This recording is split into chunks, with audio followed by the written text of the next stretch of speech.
interrupt. Friday night fights, Grun's room delight. Hit the play button, commentary tight.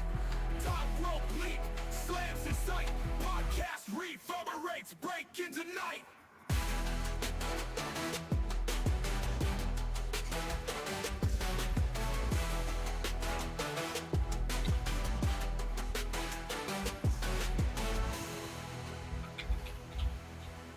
Fly motions, no disqualifications. Table smashes, fierce altercations. Belt changes hands, crowd erupts. We dissect each drop kick, no one interrupts. Friday night fights, Grun's room delight. Hit the play button, commentary tight. Top rope leap, slams in sight. Podcast reverberates, break into night.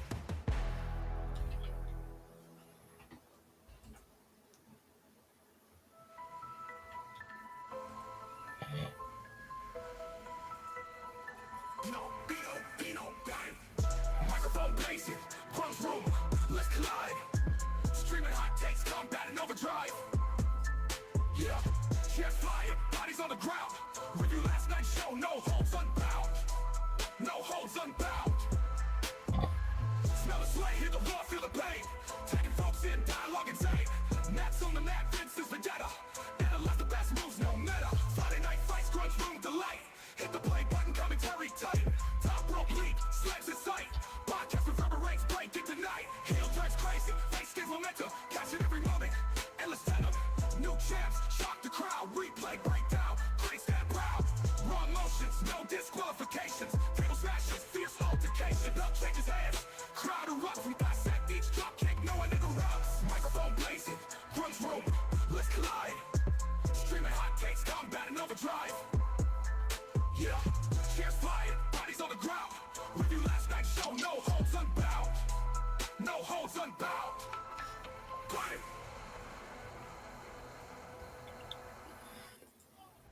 Picked it over once. You can't lose, you know. I'm with the right.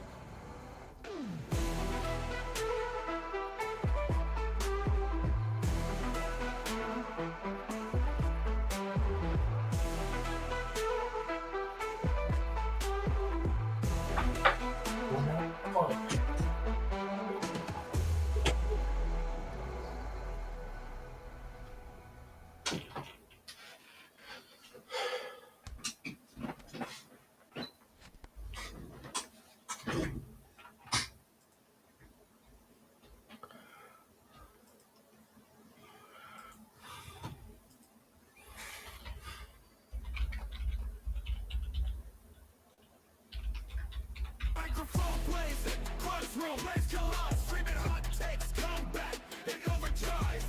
Chairs flying, bodies on the ground. Review last night's show, no holds unbound. Smell the sweat, hear the roar, feel the pain. Taking folks in, dialogue insane.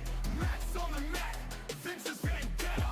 Analyze the best moves, no meta. Friday night fights, Grun's room delight. Hit the play button, commentary tight. Top rope leap, slams in sight. Podcast reverberates, break into night. Heel turns crazy, face gives momentum. Captured every moment, endless venom. New champs, shock the crowd. Replay, breakdown, critics stand proud. Raw emotions, no disqualifications. Table smashes, fierce altercations. Belt changes hands, crowd erupts. We dissect each drop kick, no one interrupts. Friday night fights, Grun's room delight. Hit the play button, commentary tight. Top rope leap, slams in sight. Podcast reverberates, break into night.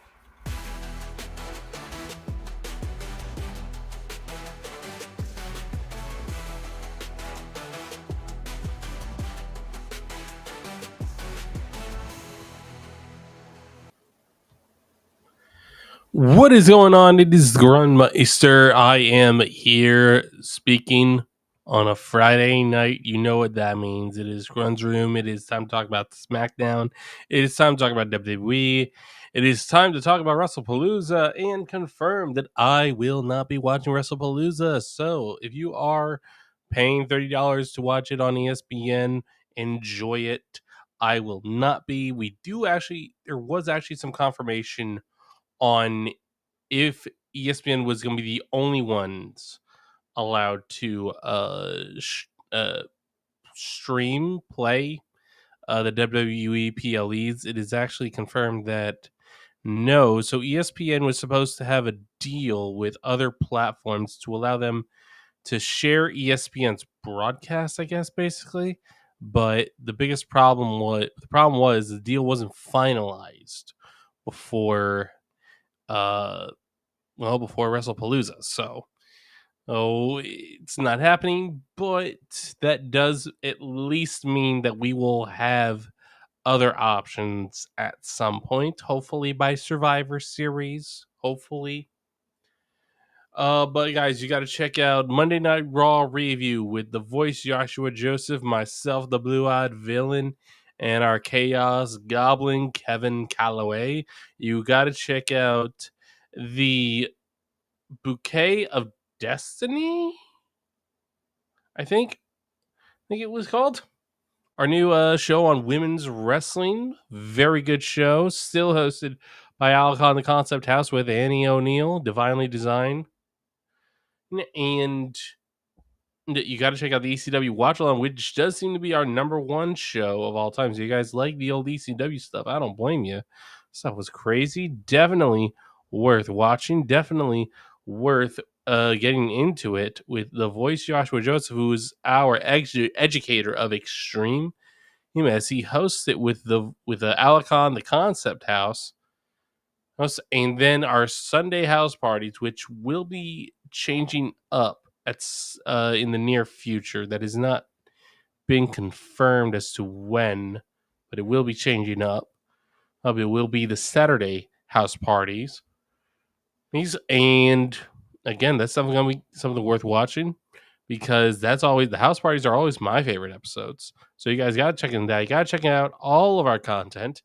And now, with all that being said, let's get into last week's SmackDown, which we had a pretty good SmackDown to be. Well, it was pretty good only because of a handful of segments. Overall, or well, when you get down into it, there were some matches that didn't really live up to expectations, but you know what? It was clear that they're setting up for something bigger later. So I'm not gonna be too harsh on SmackDown from last week. Show opened up with Brock Lesnar getting interrupted by Ron Cena, R-Truth's fifth personality. I don't know. I've lost track now. Where Ron Cena was telling Brock Lesnar that the Beast will not be conquering my childhood hero, John Cena, my big brother. They're brothers now, okay? From the same daddy, but different mommies. All right, thank you, Truth. Greatly appreciate you telling us how you're related to Cena. um, and there was nothing inherently wrong with the segment, but it was, the promo was a little sloppy between R-Truth and Brock. And I mean, like, Brock's probably not. So supposedly the contracts isn't just for WrestlePalooza. It is going to be a longer contract, so he'll probably do little bits, not a whole lot. And I mean, we'll see where that goes. Brock Lesnar ended up F5ing R-Truth in the middle of the ring and ripping his jeans at the same time, which led to a fan making a sign for Monday Night Raw that says Cena's jorts are stronger than Brock's jeans. Very nice, fan. Very nice. That is exactly how you should be responding to that. Sami Zayn defended had another United States title open challenge, and I'm not sure Sammy understands how an open challenge works. You don't invite people to accept it. You, you step into the ring and you wait for a surprise opponent. So I'm gonna say Sammy is secretly a heel in this entire run right now because he's picking people he thinks he can beat. He's picking people that he's already prepared for. He prepared for Ray Phoenix. That's why he selected him. He prepared for John Cena. That's why he selected him. Sami Zayn is secretly behind the Brock Lesnar return. Sami Zayn is once again he's no longer talking about conspiracy theories. He's creating conspiracy theories. I'm on to you, Sammy. I'm on to you. Okay? You are going to allow Carmelo Hayes to have his United States Open Challenge next week only because you know the Miz is going to screw it up. Sami Zayn's not a good guy. Sami Zayn's not a good guy. He's not setting himself up to be surprised with a challenger. He is creating opportunities for himself to be prepared for challengers. Sammy, no. John Cena wasn't prepared for you. John Cena wasn't prepared for Neville. John Cena wasn't prepared for Kevin Owens. John Cena was not prepared for any of his United States Open Challenge challengers. Okay? You have been prepared twice now 3 times. You do not okay, so no, Sammy is a loser. Sammy is a jerk. Sammy is a heel. And I will not be rooting for the year of Sami Zayn. No. I don't want it to be the year of Sami Zayn in 2026. What I want it to be the year of, I want it to be the year of literally anybody else. Screw Sami Zayn.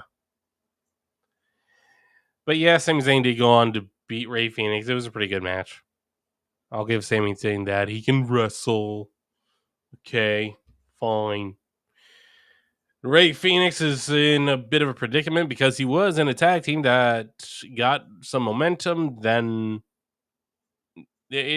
inconclusive reports on Andrade, tough to deal with backstage, or wellness policy violation that pushed WWE and TKO over the edge. I don't know how or why. Now he's sounding like he's going back to AEW. WWE wanted to use him in AAA, and I don't know. I don't know. Like, they still have Santos Escobar, who's over 40. Andrade is in his 30s. So I'm like, WWE, I really don't know what I don't know what you're doing here. I don't know what you're looking for. You are sending very mixed signals that you want young talent, yet you keep on letting go the young talent. And like and then like you I don't know what you're doing sometimes at WWE, and sometimes I don't think it's Triple H making decisions in some of these cases. In some of these cases, I think it's TKO saying, this guy isn't making us money, release him. And Triple H is like, here's a deal. I will release X if you let me keep B. And TKO's like, fine. Someone that I'm glad that they did not release was B-Fab, as she had a United States Championship match against Julia. However, the match never actually got started. It says it ended in no contest, but no, like, it never really started because Julia and Kiana James basically provoked, and it started an assault on B-Fab before the match even started. B-Fab was about to had already received one Arrivederci to the front of her face, or head, and was about to receive a second one to the back until Michin came down for the save with her kendo stick. So at least there is a story here. BFAB and Michin are going to team up to take on the team of Kiana James, and Julia at some point. And Michin is likely going to be the one to dethrone Julia, I guess. I don't know. Like at this point, I don't think Michin's going to win the title ever in WWE. I think she should go back to TNA. At this point, Michin, like, you know what? There's no shame in going back to TNA. Okay, because you know what? TNA is a lot better than it's been in a long time, and it keeps getting better. Ken Anderson just returned to TNA. That's awesome. Ken Anderson probably had the best parts of his career in TNA. Not saying his run in WWE wasn't great. His run in WWE was very good. Had a lot of great moments. Unfortunately, his mouth got him in trouble, and WWE made a decision. It's unfortunate, but I mean it happens.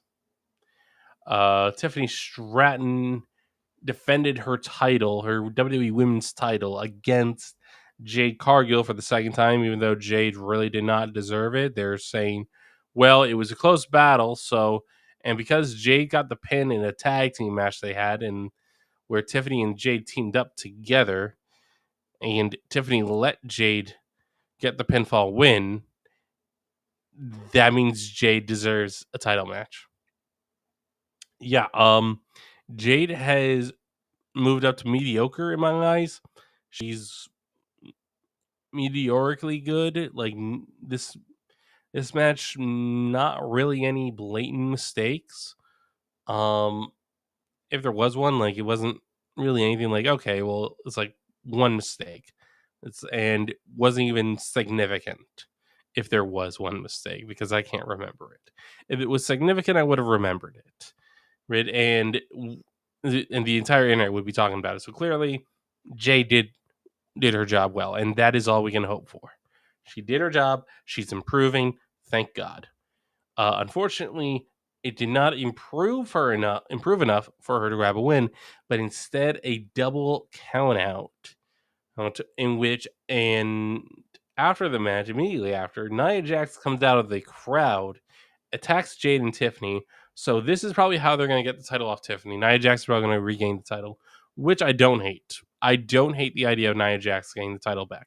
She's not my favorite, but you know what? Tiffany's title reign is starting to get stale. Something needs to change, or she needs to lose the title. Tiffany clearly has shown she's got the chops. She's got everything you want.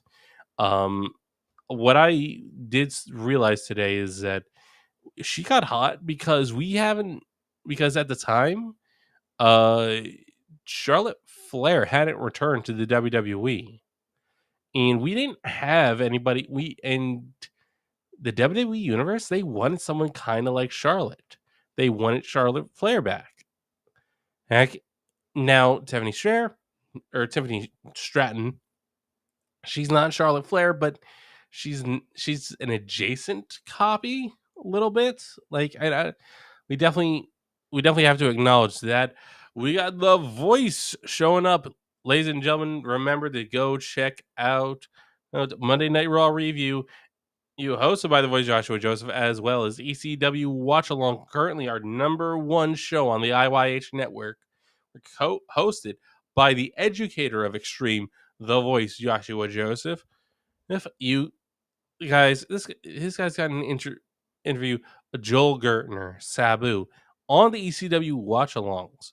Okay, every week they're watching old school traditional ECW content before WWE bought it. And I can tell you that stuff was crazy, sometimes insane, sometimes borderline illegal. You can thank New Jack for that. But you got to check it out. You also got to check out the house parties on Sunday. Check them out. Check out all our content.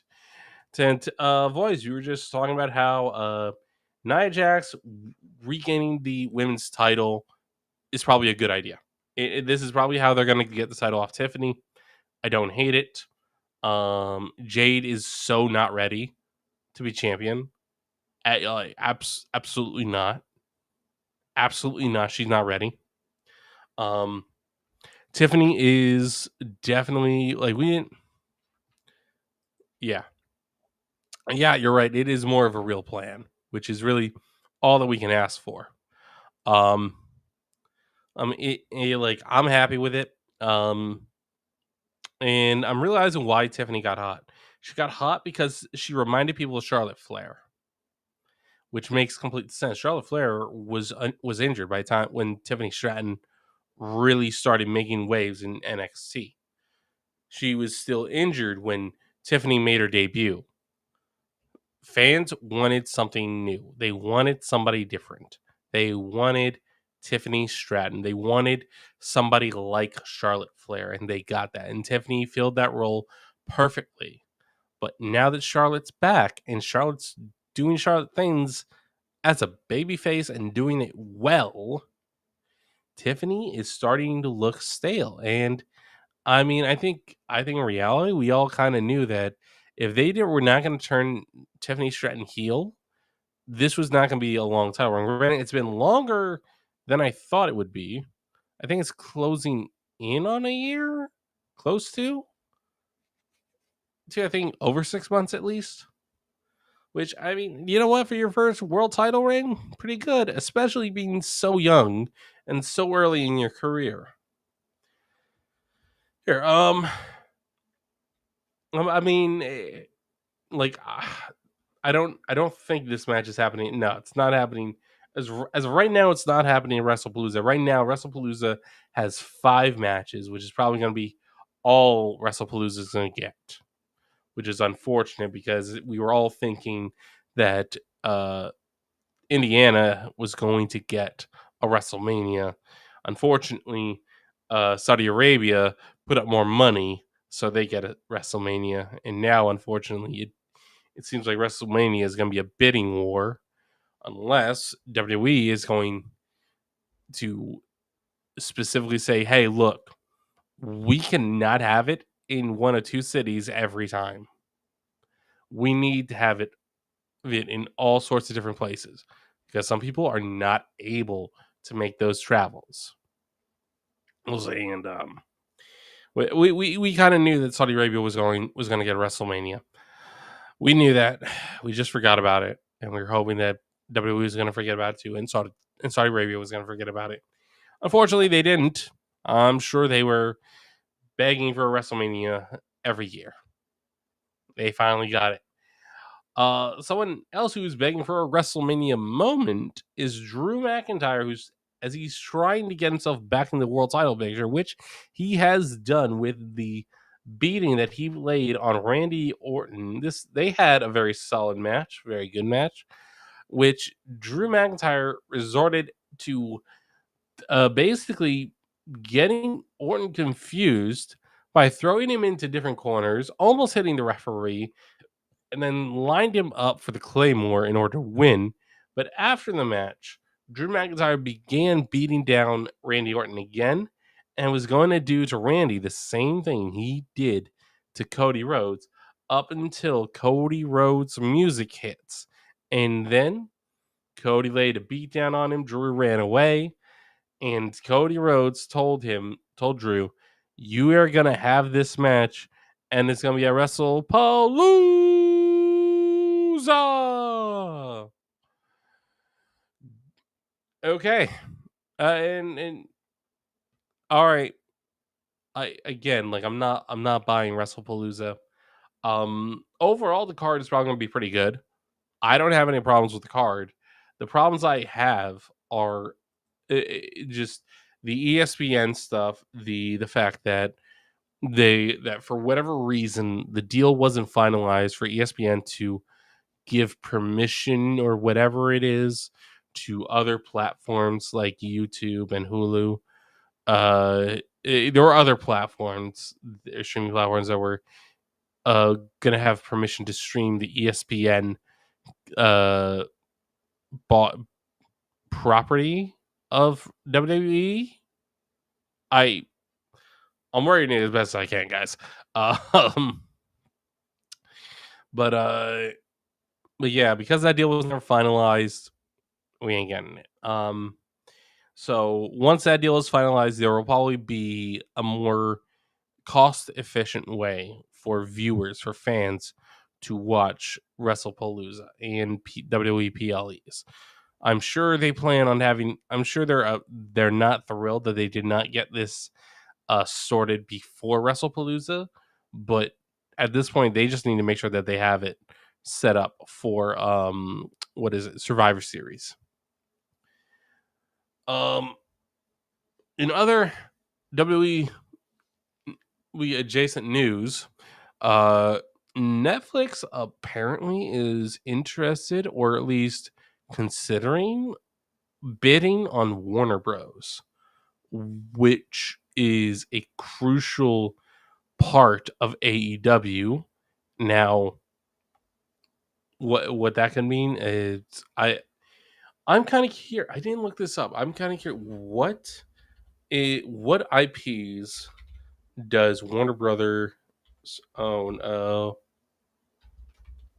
Do Warner Bros owned? Okay, so Warner Bros is not a standalone company, but rather a major studio under the umbrella of Warner Bros.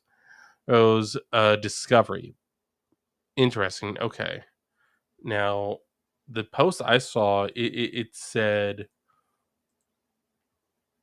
Warner Bros. Now that so by a okay now if Netflix is trying to provide, if what the post was meaning was Warner Bros. Discovery, that's a big deal. If they're talking about just a major studio, I really don't know what that means. What Warner Bros. Owns as a studio? Okay, here we go.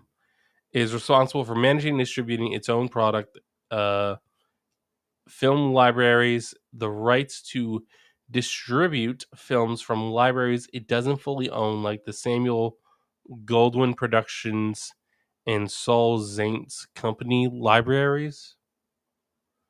Okay. Um, I'm moving on. I don't know what that means. It's kind of sounding like at like actually no, it sounds like Netflix is just trying to buy more content. And if I were Netflix, yeah, I'd do that, because Netflix, over half the stuff you show me on my Netflix profile is foreign films that have nothing to do with the stuff that I have enjoyed watching. Okay? And look, if you're someone who enjoys foreign films, hey, go for it. Okay? I hope you enjoy it. All right? Not my thing. I don't particularly like foreign films. But Netflix, why are you showing me foreign films? I have no interest in that. I am positive you own the rights to 1,000 other movies and 1,000 other shows that you could be showing me. I am upset that you did not do anything, it seems, to try and keep the license to string Yu Yu Hakusho Ghost Files. I'm upset about that. That hurts me. That is one of the greatest animes of all time. That is my favorite anime of all time. So Netflix, like, what are you doing, bro? Okay, get us good content. That is all I want. And as for tonight's SmackDown, we have got Cody Rhodes and Drew McIntyre are set for a contract signing, so somebody's going through a table. So WWE, you need to rewrite this. Cody Rhodes and Drew McIntyre meeting in the ring. A table will be there. That is what you need to put down. You forget contract signing. Someone's going through a table. Brock Lesnar to give an exclusive interview ahead of WrestlePalooza match with John Cena. So we'll see. It'll probably go better than his segment last week with R-Truth. Not that his segment with R-Truth went badly. Okay, before I read this, I want to find out some of these. Piper Niven injured? Because uh, okay. All right. So here is what is really. It's still the broken hand. What? Okay. Piper Niven was injured, but is not currently sidelined yet. She hasn't been on TV. That is a problem. That likely means she's going to be released at some point or something like because no, damn it. Look, Chelsea is great on her own. Alba Fire is showing a lot of progress, but Piper was also perfect in the group, just as she was. And we need Piper Niven back for this group, okay? If you're not gonna bring Piper back, at least bring in Ethan Page, please. We know you've been talking. We know you've been thinking about it, and we know you want us to know. So maybe you're not. But then you know that we believe that we know that, or no, not that we believe that we know that we're going to give you money to see Ethan Page and Chelsea Green together on TV in multiple segments, in many segments every week.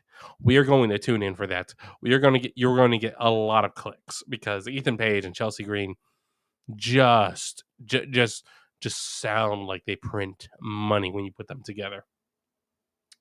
But yeah, Piper Niven is still, I guess, recovering.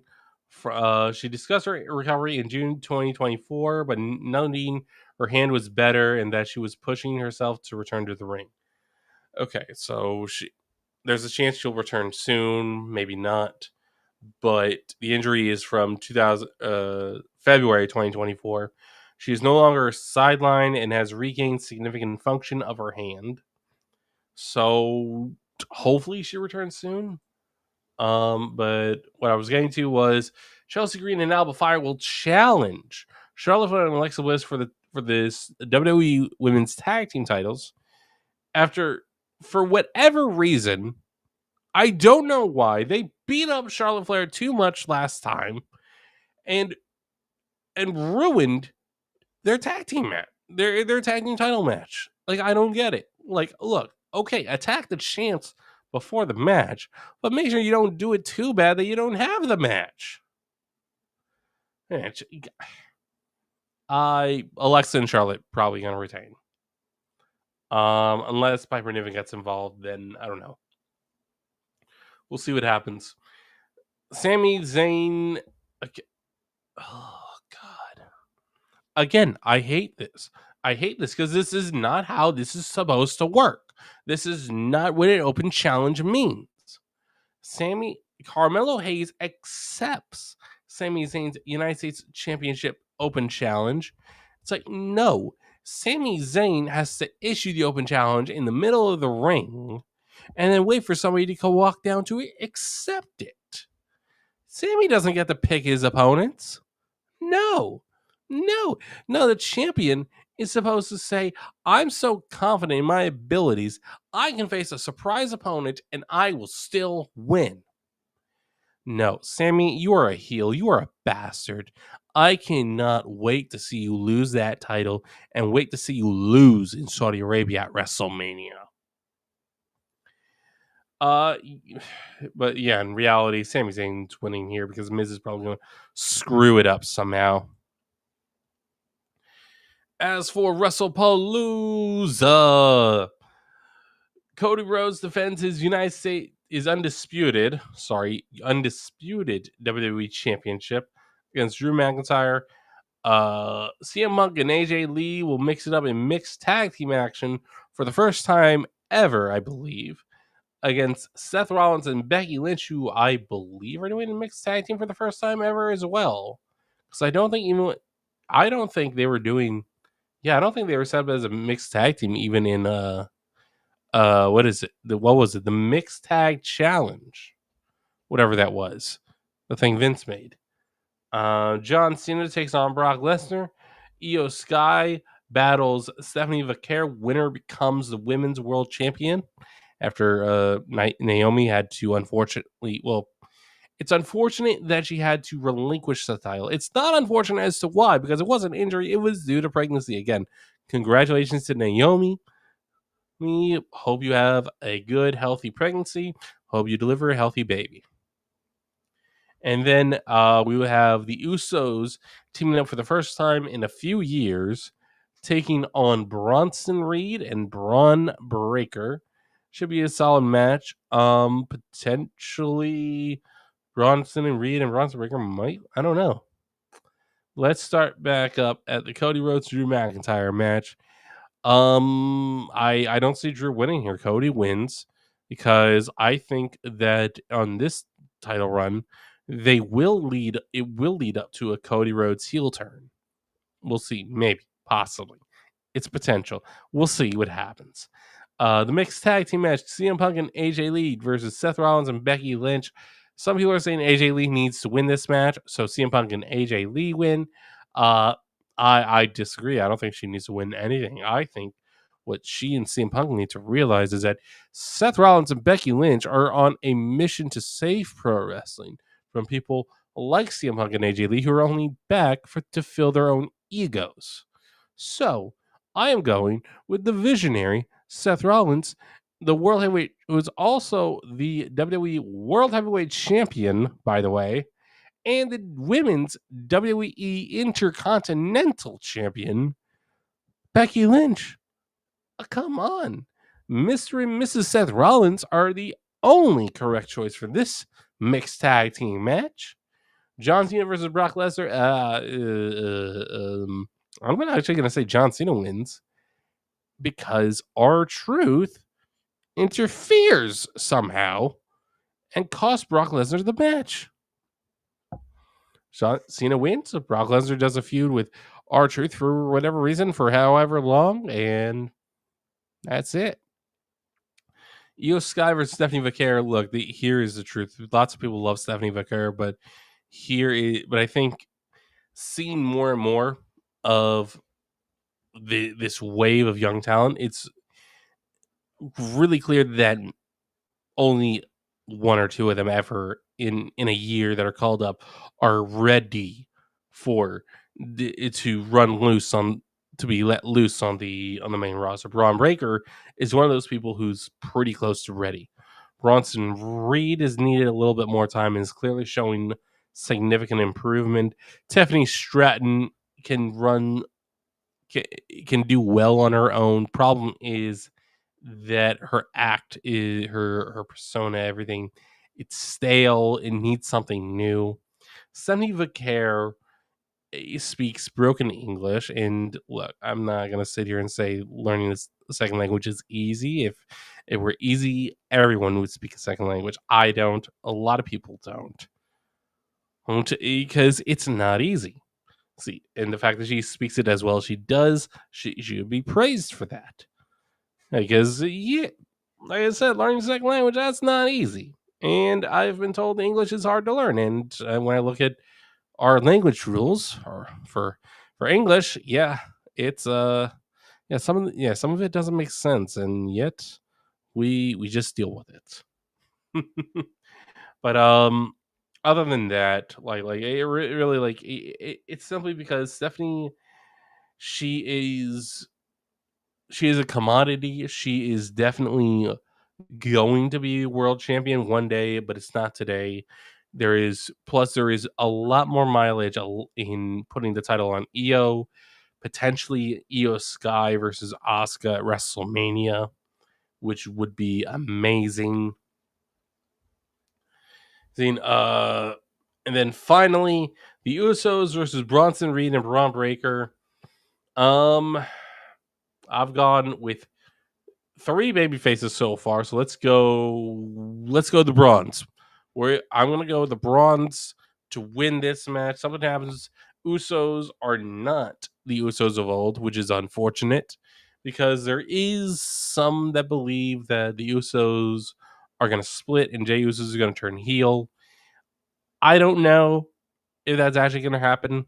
Like, I think I think anyone who's like an uber fan of the Usos and Jey Uso, like Jey Uso's amazing. He's the greatest wrestler of all time. Like, greatest of all time? No, he's not the greatest wrestler of all time. He is absolutely a needed, a high valued commodity.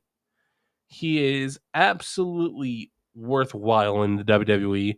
He got himself wildly over with the Yeet chant, which is kind of crazy.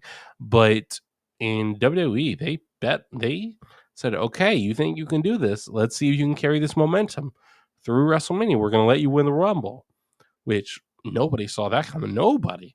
It's like, oh, I bet. It's like, how many other people did you expect to win? Like 3, 4 other people. It's like, okay, well, that doesn't count because because you picked a safety net. And granted, that's what I did, but I'm not saying like, oh, I knew. It's like, no, I didn't know.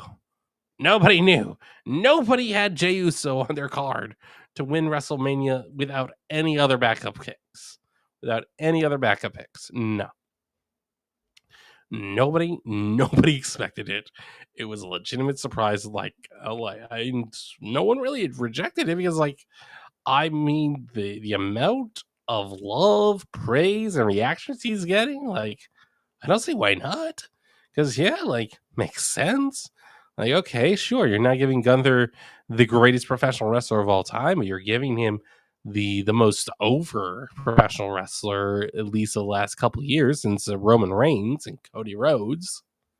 And so, hey, you're putting Jey Uso in good company there when in that conversation. So you shouldn't be. Nobody should be insulted. Jey Uso has made a lot of doubters believers. I didn't think he was going to have a good singles run. He's had a great singles run. And so I'm like, yeah, I don't see why. They took a chance on him in a singles run, so why not take a chance on him as a solo heel? I don't know. We'll see.